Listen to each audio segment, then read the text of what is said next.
Hola, ¿qué tal? Bienvenidos y bienvenidas. Hoy vamos a hablar del nuevo alfajor Habana súper dulce de leche. Primer dato interesante, se lanza en verano. ¿A quién se le ocurre lanzar un alfajor que pretende ser premium en la peor ola de calor de la historia? La respuesta es Habana. ¿Por qué? Porque pueden, probablemente porque son la única empresa de alfajores que vende sus productos en sus propios locales y eso les da obviamente un control mucho mayor. Segundo dato interesante, se lanza solamente en la costa atlántica y no es la primera vez que Habana hace esto, lo hizo en 2018 con el alfajor 70% cacao, lo volvió a hacer en 2019 con la barrita de cereal, en el 2020 con el alfajor semilla, 2021 pandemia y ahora sí 2022 este nuevo alfajor súper dulce de leche. A mí personalmente me fascina esta movida de marketing porque es como una vuelta a los orígenes, una vuelta a aquella época en que Habana solo se conseguía en Mar del Plata, la época en la cual se instauró el trae alfajores, ¿no? Y entonces es como que Habana quiere recrear ese mito, esa inaccesibilidad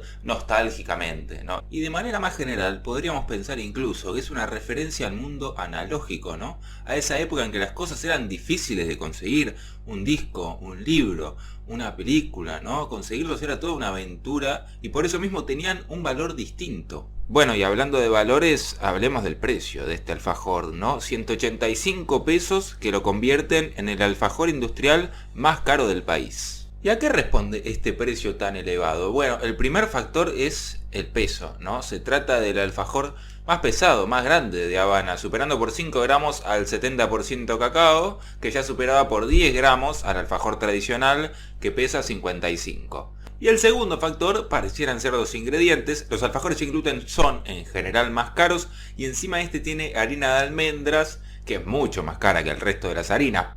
Sin embargo, si una persona con vista privilegiada tratara de leer en la letra chica del envoltorio, descubriría que la harina de almendras está diluida con almidón de maíz y harina de arroz. En este alfajor parecieran confluir dos tendencias que Habana ya venía explorando, ¿no? Una es la del exceso, que estaba presente en el 70% cacao, y la otra es la de lo saludable, que por alguna razón se mezcla con lo sin TAC, con lo apto para celíacos, ¿no? De hecho, el alfajor semilla era un alfajor sin gluten. De acuerdo con el American Journal de Gastroenterología, no voy a pronunciar esa palabra en inglés, los diagnósticos de celiaquía vienen creciendo a un ritmo del 7% anual. Pero además hay mucha gente no celíaca que igualmente elige comer sin TAC, con lo cual hay un mercado creciente en el cual lo apto para celíacos y lo saludable efectivamente se entremezclan.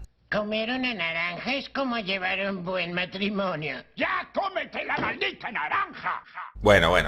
Vamos a lo importante.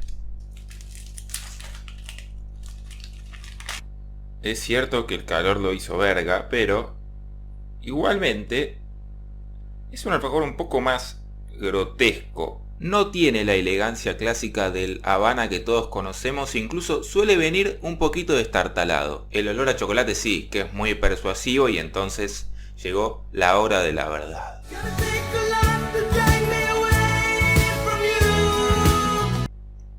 Lo primero que quiero decir es que es un alfajor raro. Y lo segundo que quiero decir es que es un alfajor bastante empalagoso, ¿no? Lo cual es bastante lógico, porque si el Habana clásico debía tener una proporción de 60-40, este debe tener una proporción de 80% relleno, 20% masa. Sospecho que el efecto empalagoso también tiene que ver con que la harina de almendras se hace con almendra sin piel, y como el chocolate es semi amargo, no hay nada que termine cortando el dulzor. Hay que decir que el alfajor cumple con lo que promete. Primero porque tiene efectivamente mucho dulce de leche. Segundo porque la almendra está súper presente en la esencia de almendra, en la harina de almendra y en la almendra picada.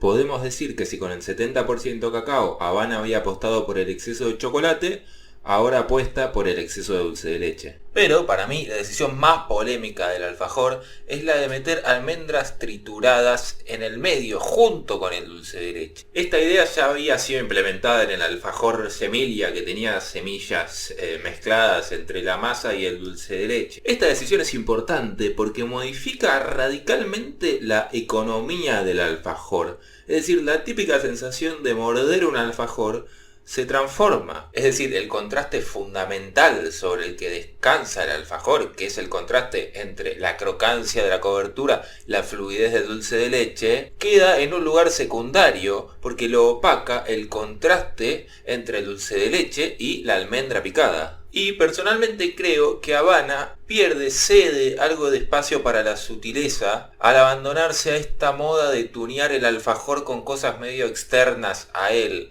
Obviamente lo hace con algo de elegancia, es decir, no le mete un chupetín adentro.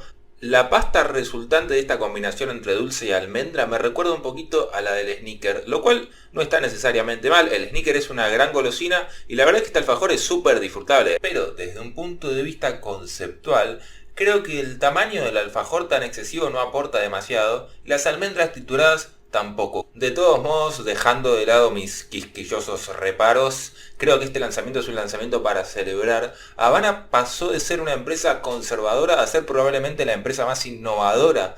Y además este alfajor le aporta jerarquía a la categoría sin gluten, haciendo un alfajor que se define por la positiva y demostrando de manera concluyente que el hecho de usar una harina sin TAC no es una limitación en absoluto.